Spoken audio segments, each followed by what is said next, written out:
So hello, Kathy. I think I'm pronouncing it well this time. You are. It's perfect. You've got the American accent. Yeah, okay. I guess I learned from my mistake there. So we already did an interview, and this is the second part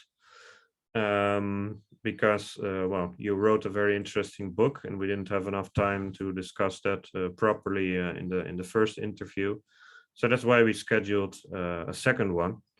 And well, that's today. And today, well, we would like to discuss your book. And well, really looking forward to hearing more about this work. And yeah, I'm also happy to see you again.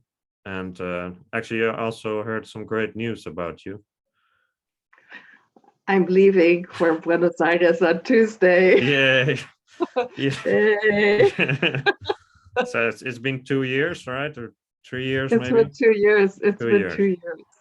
Wow. I can't tell you how happy I am now. Yes. Well, that's very joyful, and Yeah. well, it's also a nice occasion for this interview in a way, because you're also going to talk about people in Buenos Aires when you were interviewing them. So yeah, I'm really happy to see you, and well, I wish you the best for your trip. And well, I can actually during we already talked during this week, and I just, even without your announcement, I already saw you were just really happy. Yeah. So that must have something to do with Buenos Aires in your case. So well, and it turned out to be true. So congratulations. Yeah. So like I said, let's discuss your book. And yeah, I think I should well, can you maybe just give a short repetition of what the book is about? Just a summary. Okay, well, the book is the book is basically about why people get so passionate about dancing tango, and the kinds of experiences they have, and how they learn it, how they get into it, their experiences in the salon culture, and I made a kind of a comparison between the dance cultures in Amsterdam and in Buenos Aires. So some of the differences in those dance cultures, and the relationships between the tango tourists and the porteños in Buenos Aires. And those are some of the things I talked about in the book. And you focused on ordinary people, right? Yes, I thought about it a lot ahead of time, and I was quite sure that I didn't want to focus on people who are involved in tango in a professional way. So even though I did talk to some tango teachers and people who organize salons and DJs, my focus was really on just kind of ordinary dancers, but not all dancers. A lot of people, I mean, people dance tango for all kinds of different reasons. And there are a lot of people who just, they take lessons and they enjoy taking lessons, and they maybe even do that for years and years. But it's just kind of a hobby for them. I wouldn't say they're totally passionate about tango. So I was kind of looking for people who were, who kind of went off the deep end with tango. And when I was looking for them, I would sit around in salons and watch the dancers, and I could often see it in the way they were dancing or in their faces. And I thought, that's someone who would be interesting for me to talk to. It wasn't necessarily a fantastic dancer. I mean, sometimes they were beginners, but I could see in the way they were dancing that, they were bitten by the tango bug. And those were the people I wanted to talk about, because I really wanted to see, wanted to try to understand this passion, which of course is also my own passion, but I wanted to try to understand it better, and also to understand what it does with your life to have a passion like that. Yes. And so I also talked to many people who had been dancing for years and years and were wonderful dancers, but that wasn't really the criteria for me. Okay. So, no, what? So go on. Well, maybe I should jump right into something just to give you an example of one of these dancers, to give you an idea of what I'm talking about with a passionate dancer. Why not? Yes. Okay, this was someone I spotted on the dance floor. I didn't know him, but I could just tell the way he was dancing that he was totally passionate about dancing. I mean, it just was kind of all, it was so obvious to me. And so I went up to him and said, I'm writing a book and about tango, and could I interview you? And he said, sure. And I went to his apartment to interview him. And first of all, to tell you what this apartment looked like, I mean, right away, you've got someone who's passionate about tango. I walked into his apartment and the living room was totally empty. There was only a floor. There was only a wood floor. And there was this little lawn chair in one corner. That was the only thing you could actually sit on in this living room. And then on one side was this state-of-the-art sound system. And on the other side, there was a whole wall of tango CDs. That was his living room. Okay. Might be a sign. Yeah. That was a sign, I thought. So we started the interview, and of course I got to sit in the lawn chair to interview, and he's kind of pacing back and forth, and kind of telling, starting to tell me about why he's so enthusiastic about tango. And one of the things about the people I talked to, I mean, they all were passionate about tango, and they were really happy to do an interview and talk to me about it. But when it got right down to talking about it, it was kind of hard to find the words to explain it. So he was kind of walking back and forth and trying to think of ways to tell me about it. And then he said, "Oh wait, let me put on my favorite tango music, and that'll help me talk about it." So he put on D'Arienzo, his favorite orchestra. So he put on D'Arienzo, and he's standing there and he said, it's just like the music pulls you in. You could just see him going into the music. So that, and of course that's just the beginning of the interview, but one thing led to another from that. But I think that shows you that this passion is really something that's kind of inside your body, and I mean it kind of obviously took over his life, given how his apartment looked. But it's inside him. I mean, he can't get away from it as soon as he hears the music. In fact, he told me that he had been at a salon for a workshop with one of the famous milongueros from Argentina who had given the workshop. And I mean, this is a guy who has danced for years and years and years. You think if tango is old hat for anyone, it's for this milonguero. And he'd just given several workshops. So, I mean, he must have been tired. So he was standing at the bar having a drink, the workshop was over, and someone put on some music, and this guy puts down his drink and he grabs the woman standing next to him and said, "Oh, I have to dance this. I love this song." And so even someone who's been doing this for so many years just can't help. When they hear a certain song or hear the music, they just have to dance. I would call that passion. Yeah. Yes. Yes. Yes. Oh, it's very interesting. Yeah. But I thought, maybe I should, before I talk, maybe I just could say one thing. I have my book here. I just want to show you the cover. This is the cover of the book. But you can see the picture on the cover. And I thought a lot about, obviously, you think a lot about what kind of picture you want to put on the cover. And my publisher had found this just awful picture of this stereotypical picture of two dancers in this, dramatic pose on a cobblestone street that's supposed to be Buenos Aires. I mean, I just hated it. I thought, this is not what my book is about. And then I found this picture on internet, and then I found the photographer, and you could see these two dancers.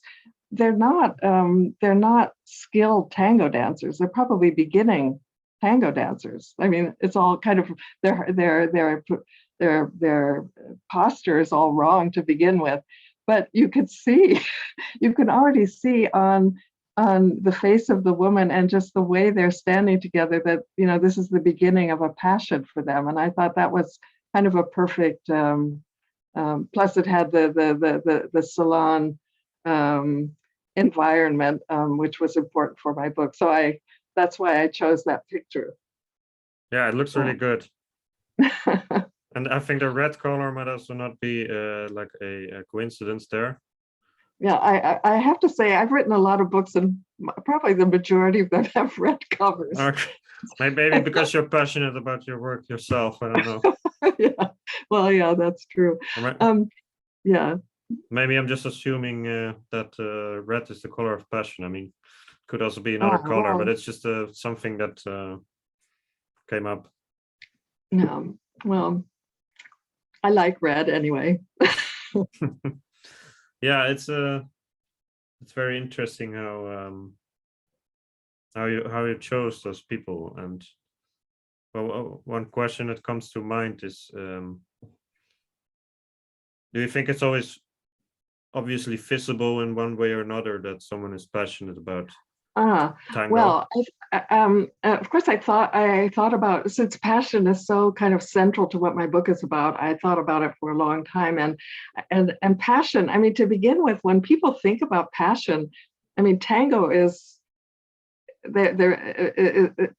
it's not hard for them to make the leap to tango. I mean, tango is almost, you know, synonymous with what we think of as passion. I mean, if you go to movies and you suddenly hear some tango music, then you know this steamy sex scene is coming up. You know, so it's like everyone, people who don't dance tango associate tango with passion. And a lot of the professional dancers, I think what they're doing is they're kind of dancing passion. So when you look at them dancing, you think, oh, what a passionate dance. But of course, you know, as you know, as a tango dancer, that's really not what the passion is about.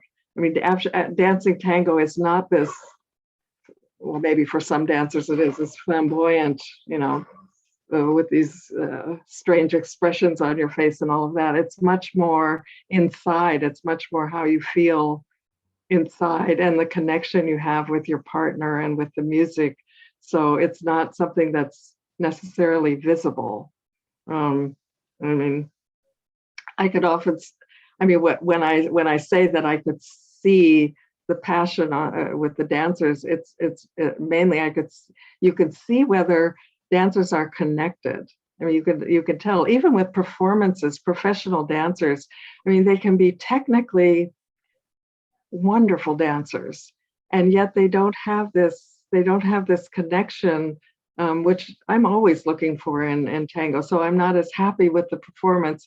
And then sometimes you have a performance and they do have that. You could see the connection. You could see in the way they're doing it, along with all of the wonderful dancing techniques. You can also see the connection and the feeling that they have when they're dancing. So you think you were right in your instinct in trying to find these people who seemed like they were not just having a hobby.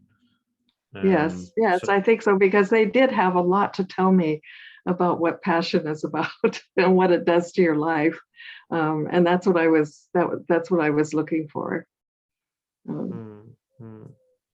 Yeah, methodology-wise, that's very interesting. Like, how do you choose these people? And it's not perhaps, well, you can make like a rational plan on how to select these people based on their passion, but then passion is such an elusive thing that in a way you also have to, like, it's also a bit of a gamble, maybe.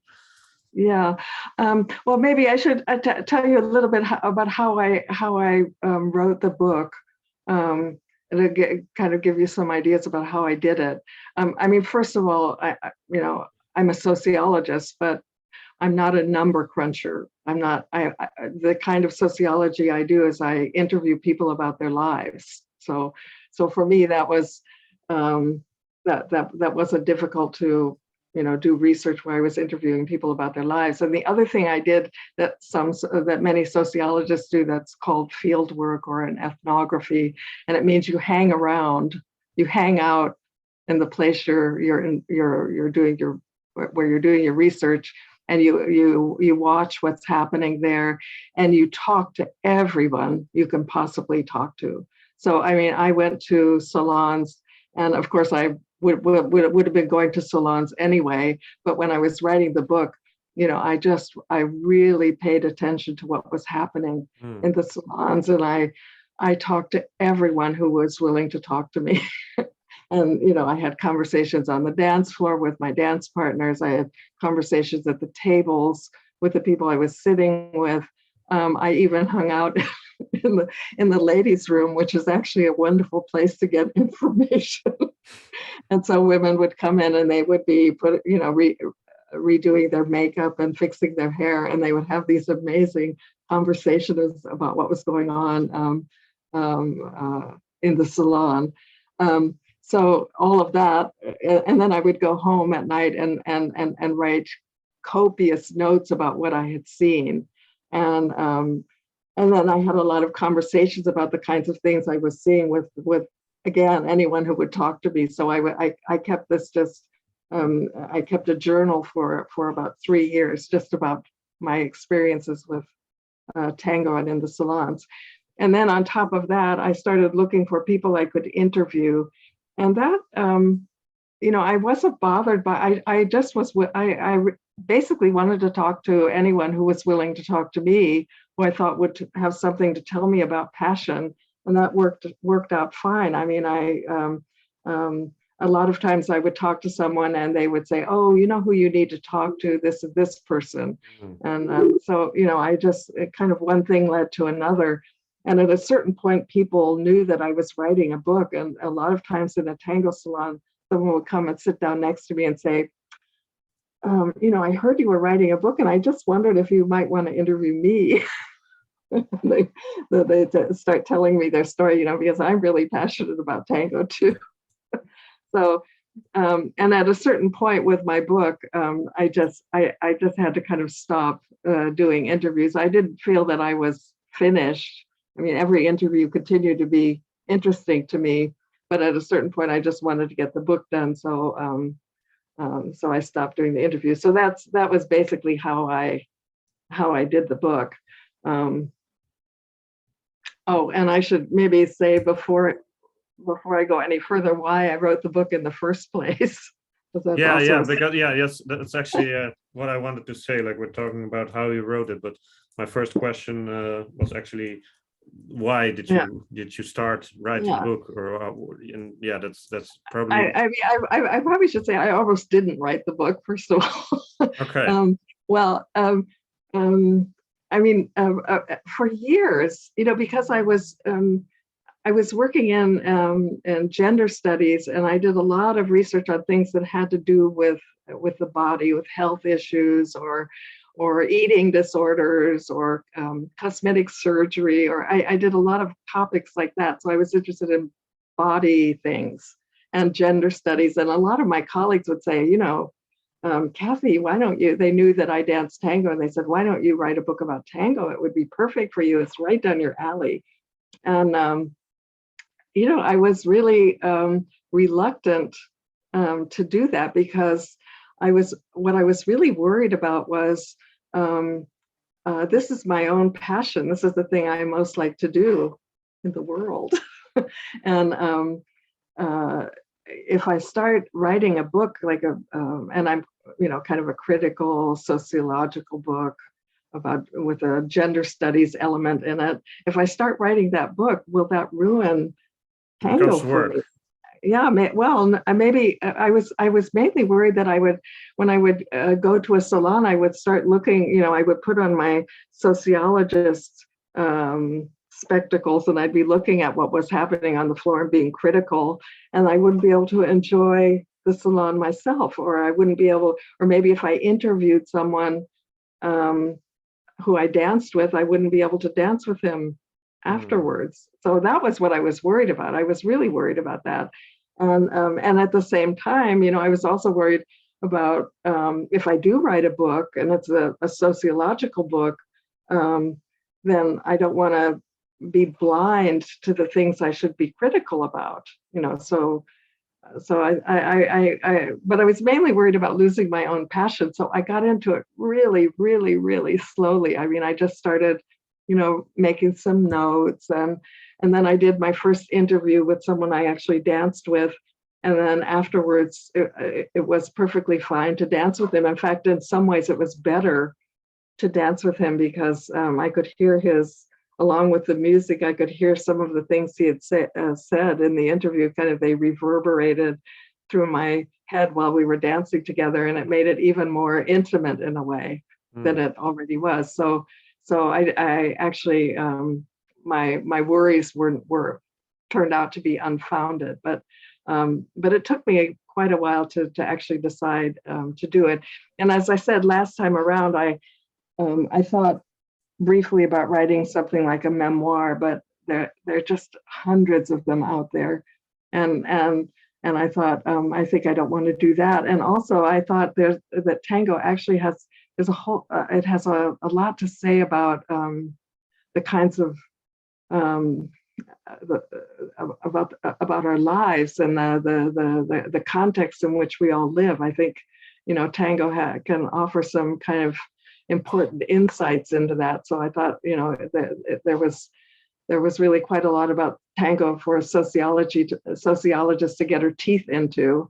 So that was a reason for me to write a more sociological book.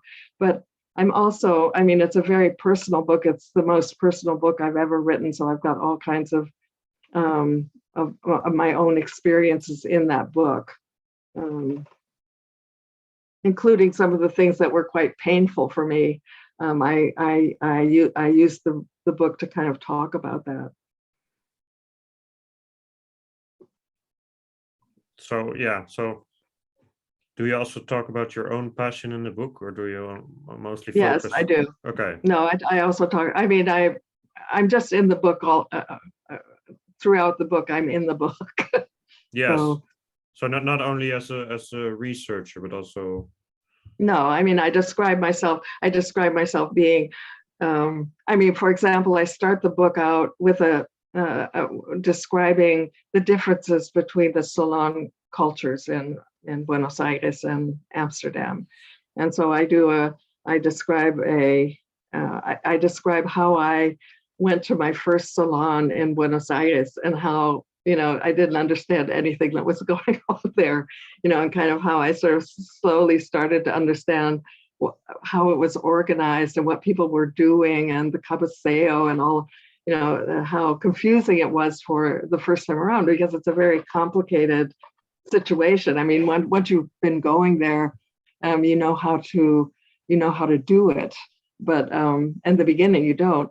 And then I decided, when I was describing the salon in Amsterdam, I thought, what would this salon look like to my Argentinian friends? Yeah. So I tried to make it look strange through their eyes. For them, it would be totally bizarre to go into a salon and no one takes you to your table.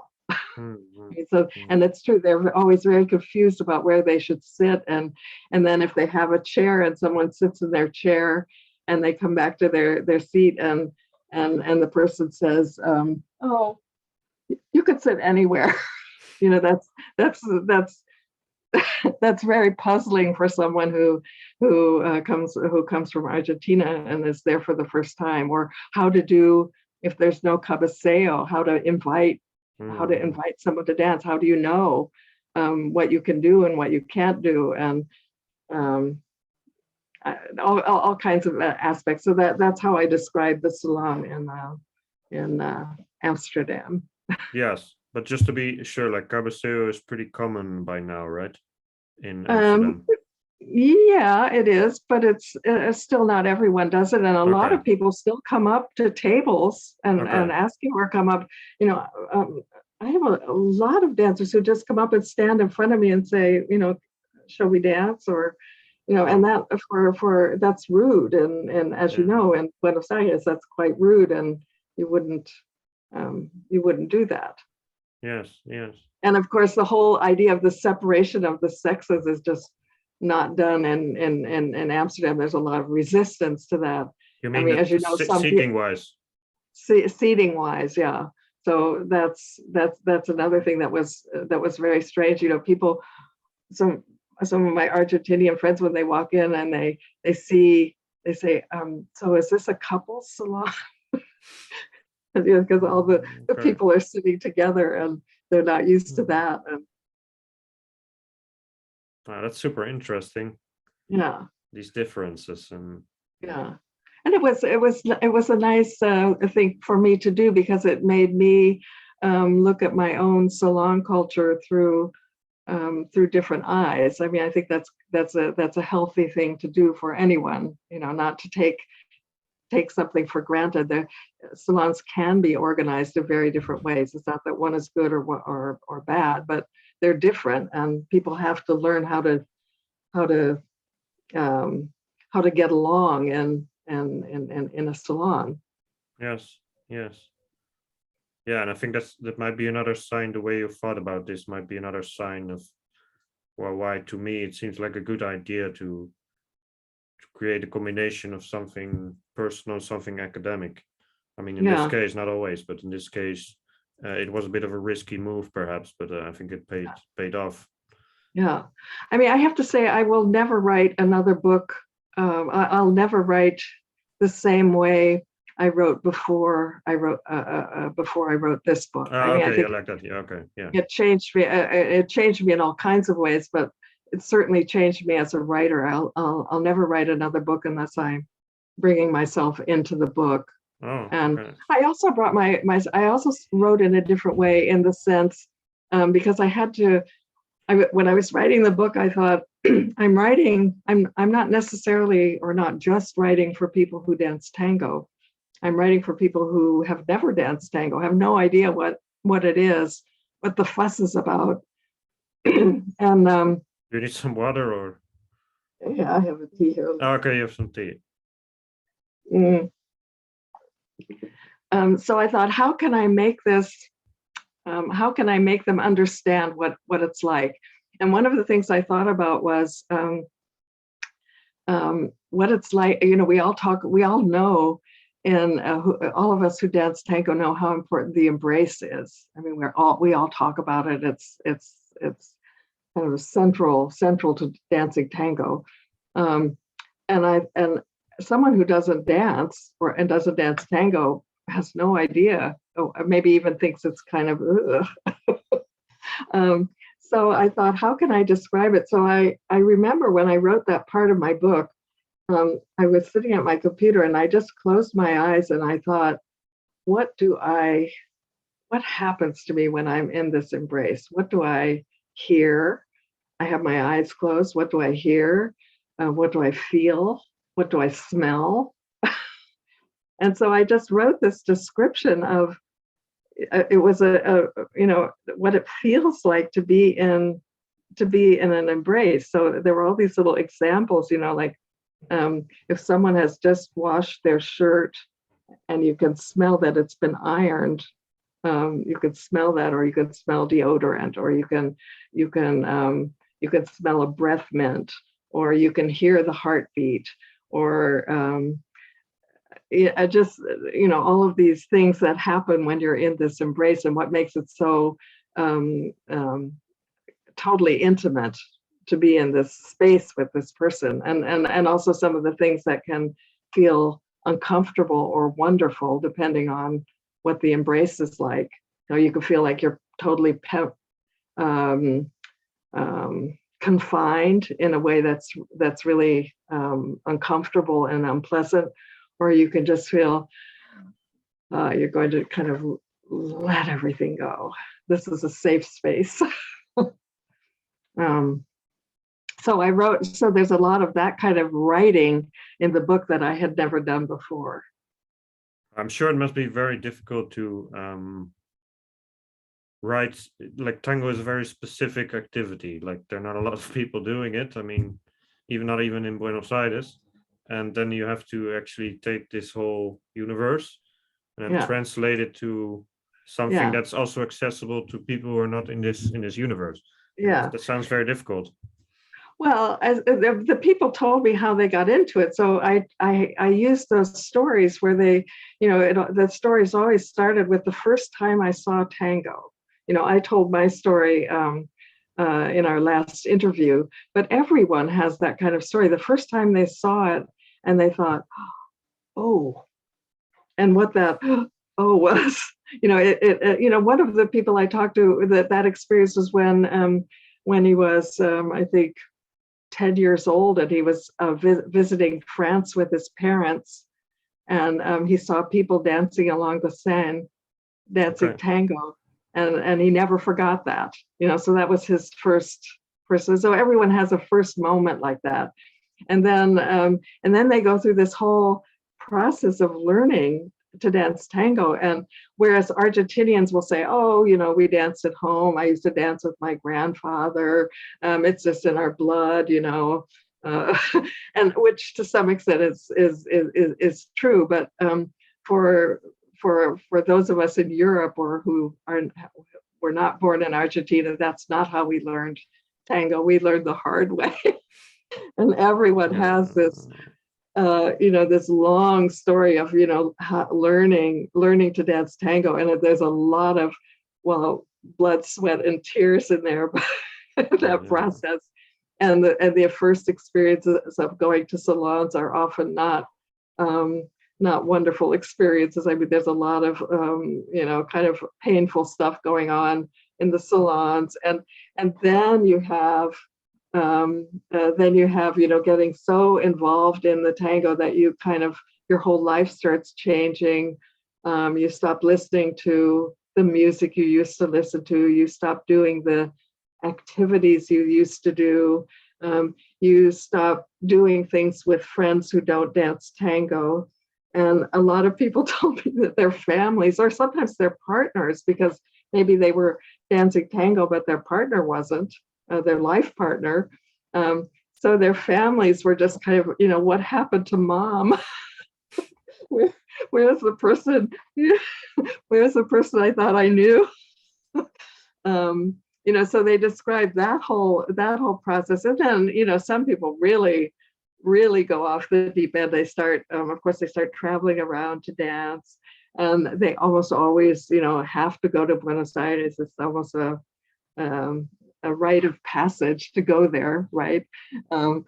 So and then they start going more and more often. The way I described in the last interview, you go for a few weeks, and then you come back and you go for a few more weeks, and it just gets longer and longer and longer until it's part of your life. I mean, but I also talked to people.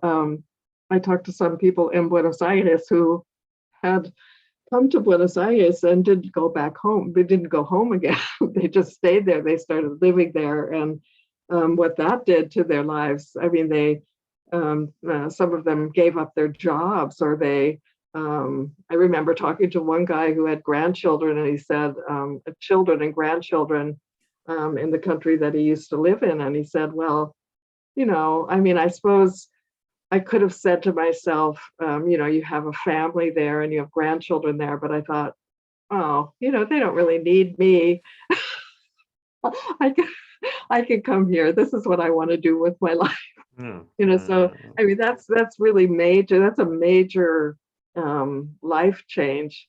And so even people who don't dance tango, they also can go through dramatic changes in their life, or they can also have other passions in their life. So those are the things I think they understood about tango. So I was very gratified when people read my book who did dance tango and said, oh, now I understand what it's about. And yeah, okay. Well, that's you've done a very good job there, because if you make these people understand something that is specific along the lines of things that are more universal, then you've done a good job. And that's also in an academic sense that seems like a good job. Anyway, due to time constraints, let's focus on the question, because you already mentioned it a bit. Why do people go in the deep end? Like some people, I mean. Wow, good question, Lucas. I don't know. You still don't know? I mean, they told me how it happened, um, but well, okay, I could say some things about it, but these are things that are more general. I think about passion, and they would apply to anyone who is passionate about something. Um, as I said in the last interview that I think there are a lot of people who they aren't at all interested in having and being passionate about something.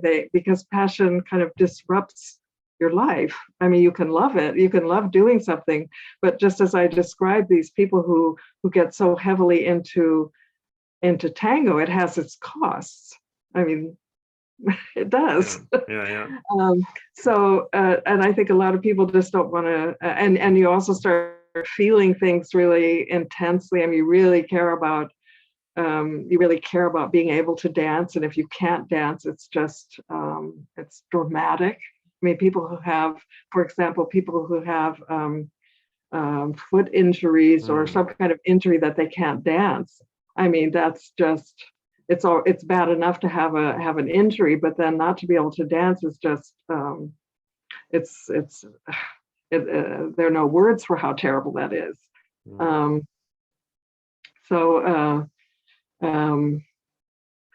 so I think there are a lot of people who, they just don't want that in their life. I think of them as people who want their life to be on kind of an even keel. So those are the people who stay away from passions like this.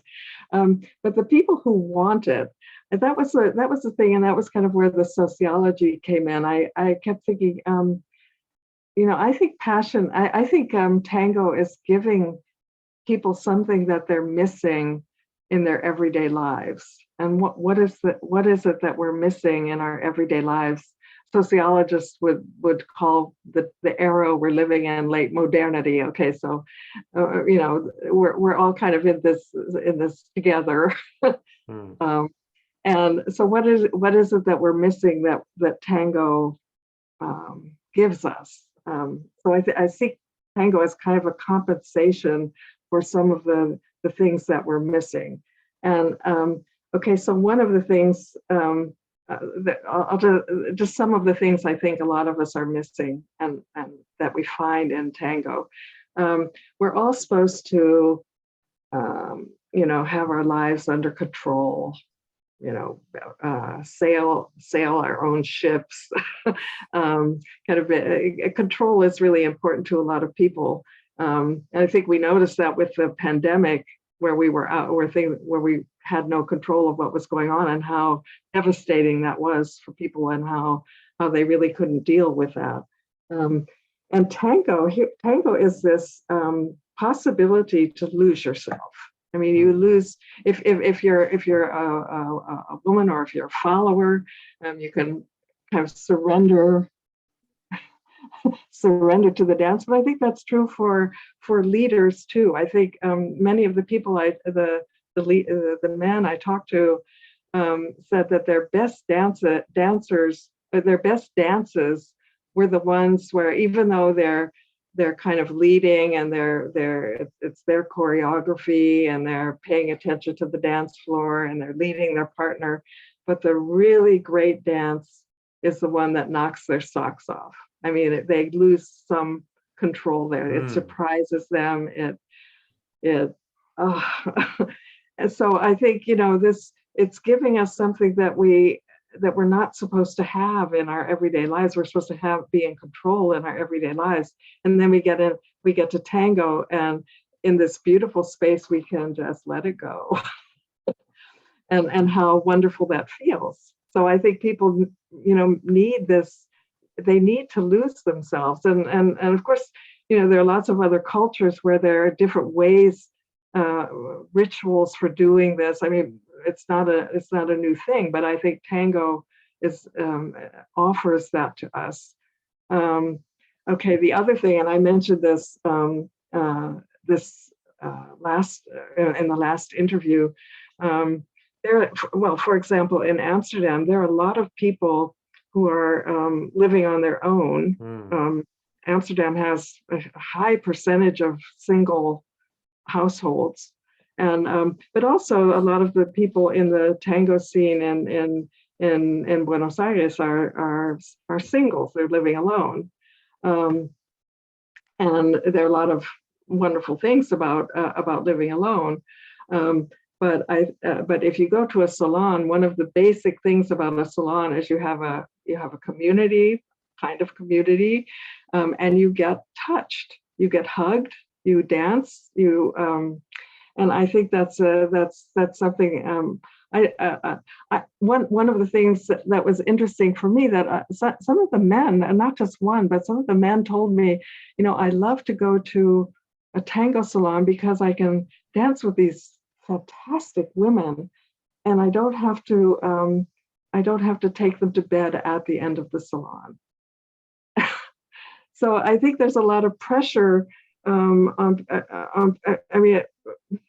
there's a lot of there are a lot of pressures on people today that are kind of alleviated by the tango salon, by the kind of, the way you can interact with people at the tango salon. You can, it's also, it's not a dangerous space in the sense you don't have a lot of entanglements unless you want them. But you can have a kind of intimacy with people. You can be touched, and then you can go home and get back to your everyday life. And I actually think that which is one of the reasons I like the traditional tango salons so much, is that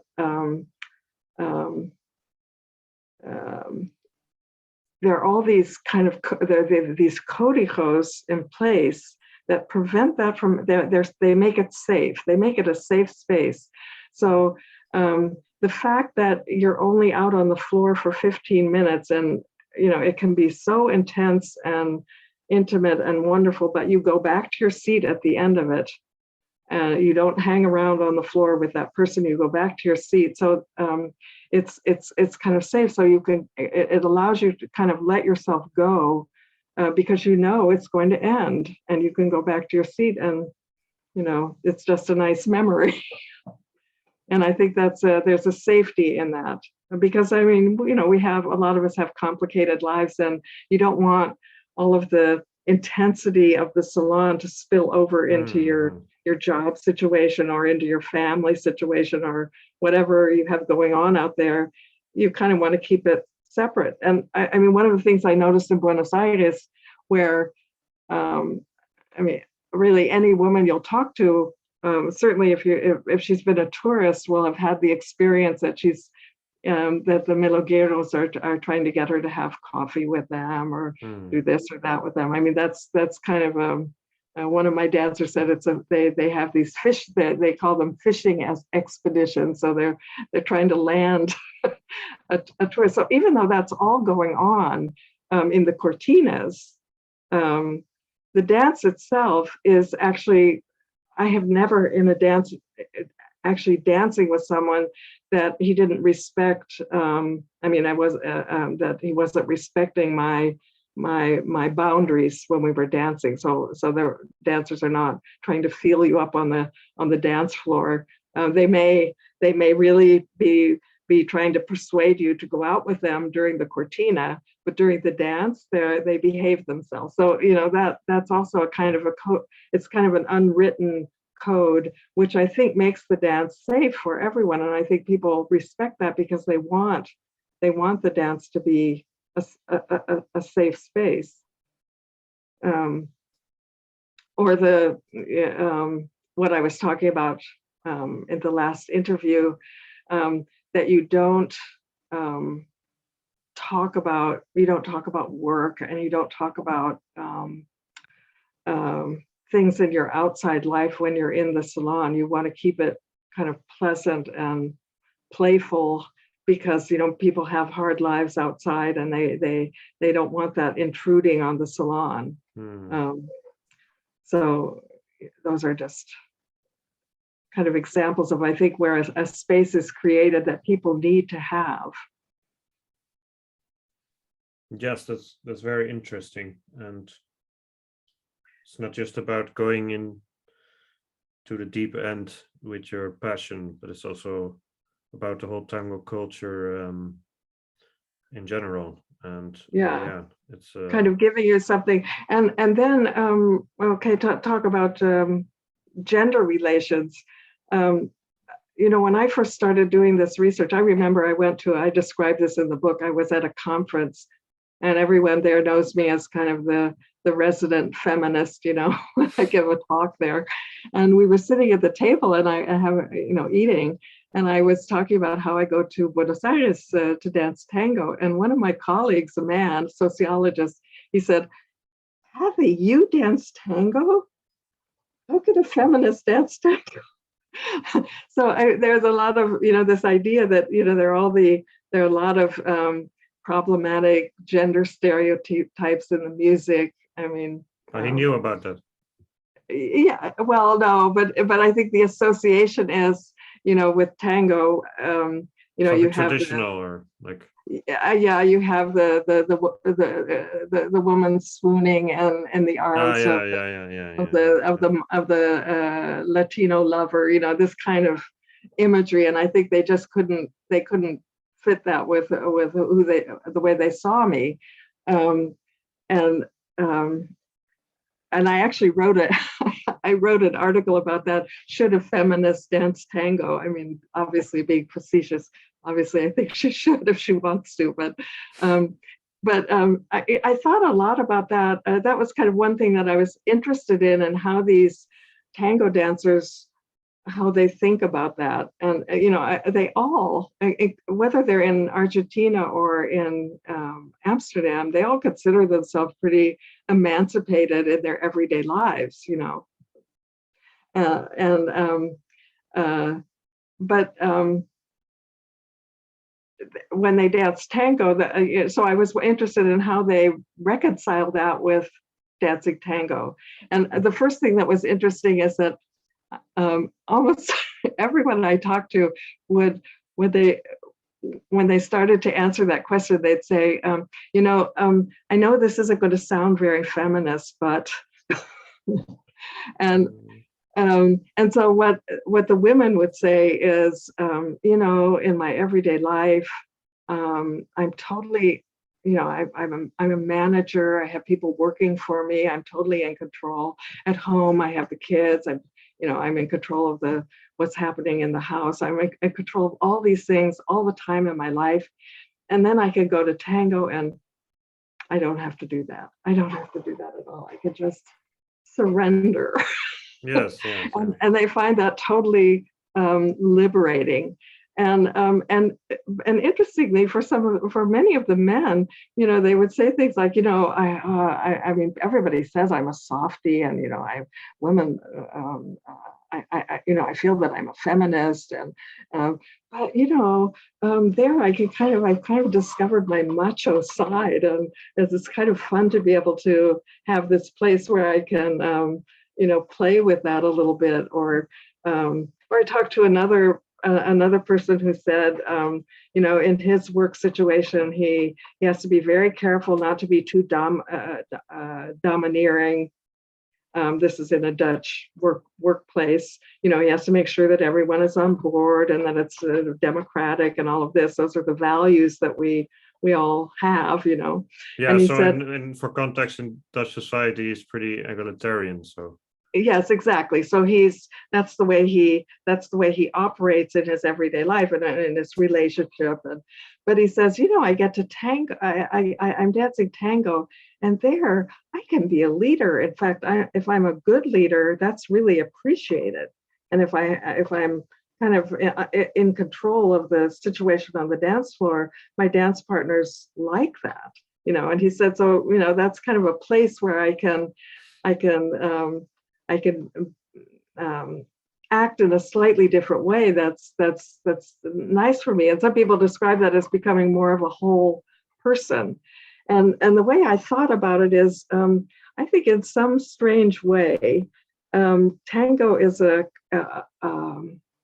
compensation for some of the ills of gender equality. Now, don't get me wrong. I mean, I think egalitarian relationships are good. So I'm saying I'm a feminist, but but I also think that there's certain aspects of who you are that get kind of lost in the shuffle, and that tango gives you an opportunity to explore those sides of yourself. I talked in the last interview, I talked about flirting, lost art in the Netherlands. No one flirts, but it's actually very enjoyable.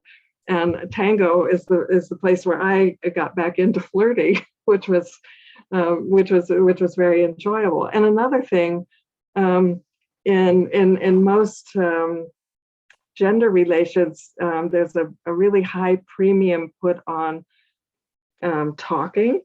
You should talk everything out. You should agree on things. If you have differences of opinion, you need to talk them through. You should always make arrangements about everything. You should always say in advance what you're going to do so that the other person knows. So it's all very consensual, and I think actually it's quite pleasant not to do that. It's quite pleasant to have intimate contacts with people where you're not talking about what's happening. Sometimes because you can't talk because you don't speak the same language, but also because it's all happening in the dance itself. And I think that's very. I think people miss that, and they find it in tango. And which brings me. You had one of your guests was Ray Batchelor, he's really one of the people who started queer tango, and he's been a really important person in queer tango. And one of the things I did for my book was I also hung out in queer tango salons in Buenos Aires, and I took lessons for leading, and I took workshops, and I talked to people. Some of the people I interviewed were into queer tango. And there are a lot of really good things you could say about queer tango. I mean, for one thing, they didn't like the fact, they don't like all the gender inequalities in tango, and they tried to change all of that, and they did it in different ways. First of all, they made the salons are much more relaxed, and you can walk up to people and invite them, and they don't have all the códigos. They have different music often. They probably wouldn't play 34 puñalados in a queer tango salon, or un crimen. And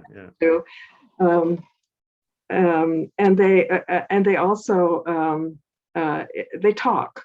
So when someone asks you to dance, they come up and say, are you a leader or a follower? Do you want to do both? And in the middle of the dance, would you like to lead now, or would you like to follow? So there's all this talking going on, and it's encouraged to talk with your partner to see what you want to do. And they also changed the whole dance so that it would be possible for anyone to change to switch roles whenever they want. So they put a lot of attention on this switching the roles from leading to following, and doing it sometimes in the middle of a tema, and that's very beautiful to watch. And it's but for me, and so there are a lot of really good things to say about queer tango, but aside from the fact that I'm not sure you can get rid of gender from tango because of its history. But I also think there are a lot of things about queer tango that they made me miss the traditional tango salons. Yes. And so some of the things that I missed, I actually quite like sitting separately and having the cabeceo and having the wordless communication. I find that, and not having to negotiate what you're going to do with the dance. I actually don't want that in my tangos. No. And I also, with the switch, as beautiful as it is, I think it draws the attention away from what's happening between the partners here. So I may be wrong. Ray might disagree with me, but that's was my sense, and I wouldn't want to miss that either. But the main thing I would say is that I think a lot of people actually go to tango salons because they're looking for something that's going to compensate for a gender equality in their everyday lives. So in many ways, you mean maybe compensate for gender equality?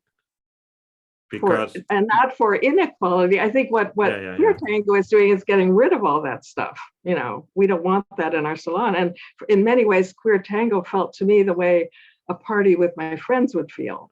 Yes. That's the way we were interacting. But actually, I want something different when I go dancing tango. I want something. I want something different from my gender relations. I want something different from my everyday life. I want something different from my relations with my progressive friends. Yes. So, and the great thing, it's not mutually exclusive at all.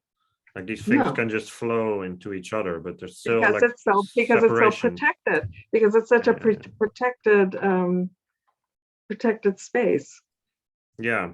And there's always this discussion, right? Like to what extent? I mean, I'm sure you've spent a lot of time thinking about that, but there's always these discussions about to what extent gender differences are based on biology or just on culture and the way we are raised.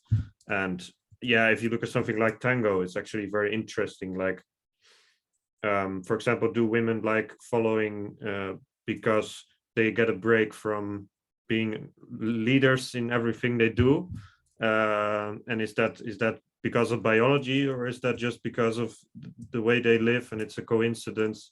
And people are pretty equal nowadays, so roles are often also divided in certain ways, and you feel equal to your romantic partner, but then when you're dancing you can actually just let go of all of that. And there's a lot of questions.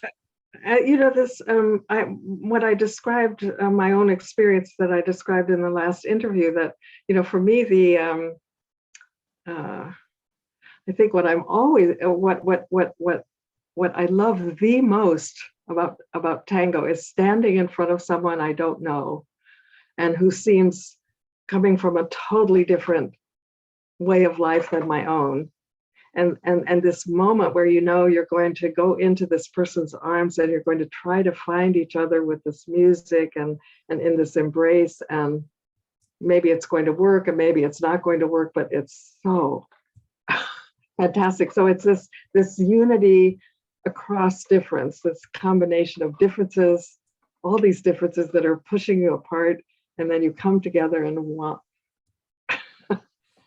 So I guess I don't want to get rid of that. No, I guess that also happens, especially in Argentina, in a political sense, that there are people who would be opponents in ideological or even more personal ways, that they still can enjoy dance together and just find a really good connection, even though they might be divided in other ways. Yeah. So well, that's true, and of course there are limits to that, because sometimes if you know what they did during the military dictatorship, it at least it made I found I didn't really want to dance with them. And or I remember reading an article once about someone who was talking about a tango salon and dancing with Trump supporters. I think that would be a bridge too far for me, but but the fun thing is you never exactly know. If you don't know, then I think there's a reason not to talk too much about your life outside the salon. Yes, and so that can be true for values, like political values or personal values, but I think there are also so many ways people can be divided, for example, by character, by personality. Some people are really extroverted, others are very introverted. I think there are a lot of introverts in tango, but there may also, I know people who have such different characters than I do, but still, if you dance, you can still find this connection. So I just love how it becomes like a unifying factor. And I think that's also what Ray talked about. I think he talked and danced with a Trump supporter in the US. Oh yeah. Yeah, and he just learned a lot from that because he was finally actually interacting with someone else than his own circle. And Yeah. so it's actually very democratic in a way that you can go to this Yeah. place and you dance with just anyone, and you're not just selecting people constantly. I mean, you might select them on basis of how they dance, but that's really, I remember there's this documentary from the BBC about Confiteria Ideal. So it's a pretty old one from 2005, I think. And I there's think this, I saw that. yes, it's a classic among tango people. But Yeah. I think there's this this I think there are several people who talk about this subject, that so not necessarily political differences, but more like in the outside world, like for example, there's status, there's money, people are Yeah. so divided in so many ways, but here the only thing, so on this dance floor, that's what he meant, here the only question that matters, can you dance or not? And that's Yeah. really the only thing that matters. So it's very democratic in a way. And that's when I said that, I was reminded of that interview. And I love that interview. You should look it up if you can, because this man seems very, like he just shows a very vulnerable side of himself. And he also seems like he doesn't have a very easy life, but he's still there, and he's so happy that he can. So it's kind of similar to your book in one way or another. Yeah. It's pretty interesting. I have to tell you that I mean, one of my absolute favorite tango dancers, I'm so looking forward to dancing with him again in Buenos Aires.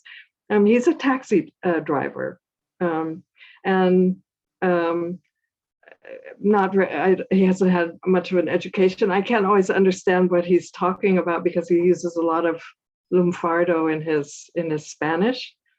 But dancing with him, and I had for the first time, the last interview I talked about how I had tears in my eyes when I danced with this person because I was thinking about my mother. Well, this is the first time I've danced with someone, and I actually started crying during the dance. It was Sorbos Amargos from De Mare, and I just it just totally blew me away. And then we were standing there in the cortina, and I had tears running down my face, and he was kind of looking at me, and it was just this tremendous intimacy that you can have together, and all the things in our lives that divide us, but we're able to find this kind of connection. I think that's just and in a way the political, then that was what Ray was talking about, that does have a really strong political dimension. I mean, we're living in such a polarized world, and so it's good to know that you can actually be very, very different and find a connection with someone at a certain level, and that is something I think we all should be thinking about. Yes. I think that's the only way we're going to get out of this mess. Yes.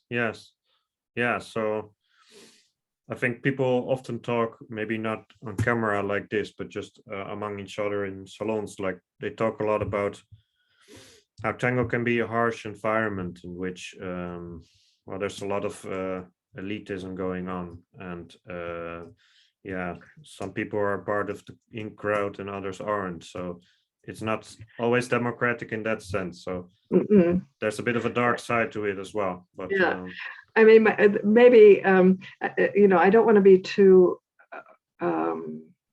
optimistic about what tango is. I mean, about the joys of tango. I'm in a joyful space at the moment, as you understand. But there is a lot of pain involved in dancing tango, and salons can be very can be awful and really devastating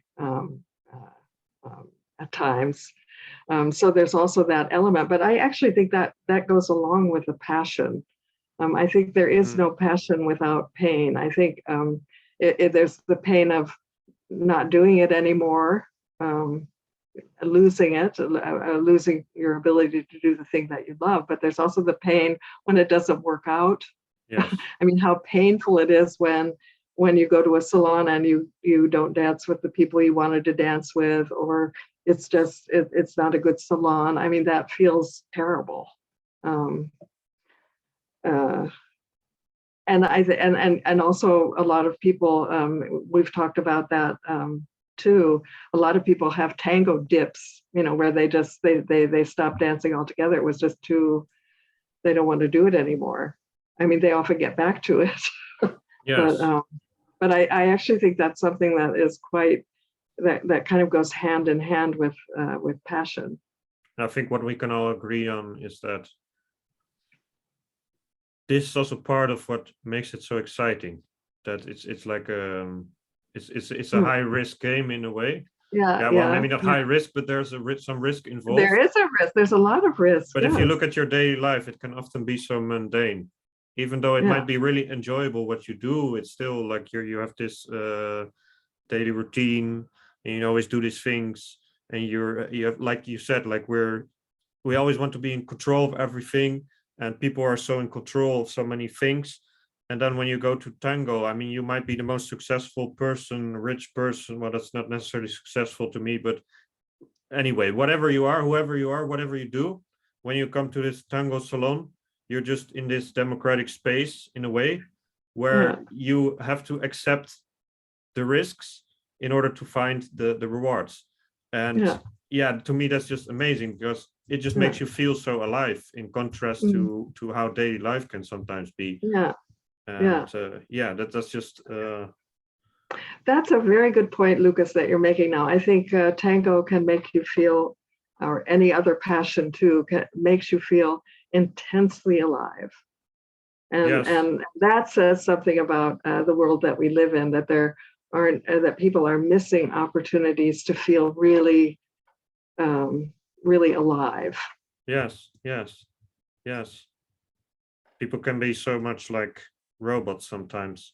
And may it also just be part of the I mean, that's what we discussed earlier, that it's like an illness of modern times, of this postmodern. No, that's not what you said. Like you said, this late modernity. That's we can also be so intensely lonely in this modern world, and people. I mean, it might be just my vision, but I mean, people are essentially social creatures, and we've always been organizing ourselves in these groups.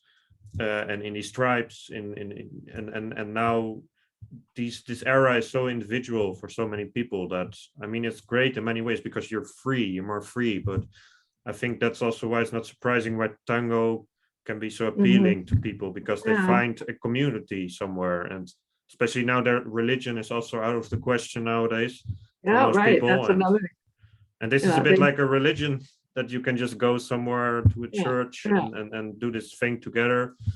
And there's so many things that can be said about this. And it's just very interesting if someone, like I said, or like you said, when you see that there are a lot of memoirs, but you want to write something else, and you find this unique perspective, and then work with that, and you get to all kinds of conclusions.